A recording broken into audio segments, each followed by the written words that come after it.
Cardboard box తోటి మరో super idea. ఇలా 2 పీసెస్ అయితే కట్ చేసుకున్నానండి. దీనికి మెజర్మెంట్ ఏమీ లేదు, మీకు నచ్చిన విధంగా కట్ చేసుకోవచ్చు. ఇప్పుడు నేను ఇక్కడ 4 స్టిక్స్ తీసుకున్నాను. ఇది ఎలా అయితే ఉందో అదే విధంగా 4 వైపులా కూడా రౌండ్గా మార్క్ చేసుకుని ఆ హోల్స్ అనేవి బ్లేడ్ సహాయంతో కట్ చేసుకోవాలండి. నేను నా పాత ట్రైపాడ్ విరిగిపోతే దాని స్టిక్స్ తీసుకున్నాను. మీరు దాని ప్లేస్లో ఏవైనా కానీ తీసుకోవచ్చు. ఇలా 2 కార్డ్బోర్డ్స్ని కూడా నేను ఇదే విధంగా హోల్స్ పెట్టుకున్నాను. ఇప్పుడే కార్డ్బోర్డ్స్కి గిఫ్ట్ పేపర్ అయితే అంటించేసుకుంటున్నానండి. హోల్స్ మూసేసినా కానీ ఒకసారి హోల్స్ ఎక్కడున్నాయని మార్క్ చేసుకోండి. ఇప్పుడు మొత్తం గిఫ్ట్ పేపర్ అంటించుకున్న తర్వాత హోల్స్ దగ్గర ఇలా చిన్నగా నాట్ పెట్టేసుకోండి. బ్లేడ్ హెల్ప్ తోటి రెండింటికి అదే విధంగా పెట్టుకోవాలి. ఇప్పుడు ఈ హోల్స్లో నుంచి మనం తీసుకున్నటువంటి స్టిక్స్ ఉన్నాయి కదండి, సో వాటిని ఇలా 4 వైపులా సమానంగా పెట్టుకుని కింద వైపున గమ్ అయితే పెట్టేసుకోండి. ఫెవికల్ అతకదండి, గ్లూ గన్ ఉండాలి.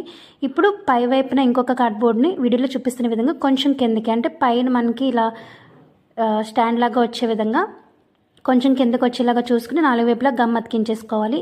ఇప్పుడు మనం పైన కొంచెం ఎక్స్ట్రా ఉంచుకున్నాం కదండి, అది రివర్స్ వస్తుందన్నమాట. అంటే కింద స్టేబుల్గా నిలబడడం కోసం సో సమానంగా ఉండేలాగా చూసుకుని పెట్టుకోవాలి. అంతేనండి, దీన్ని మీరు మల్టీపర్పస్ కింద యూస్ చేసుకోవచ్చు. నచ్చితే లైక్ చేయండి. Thank you.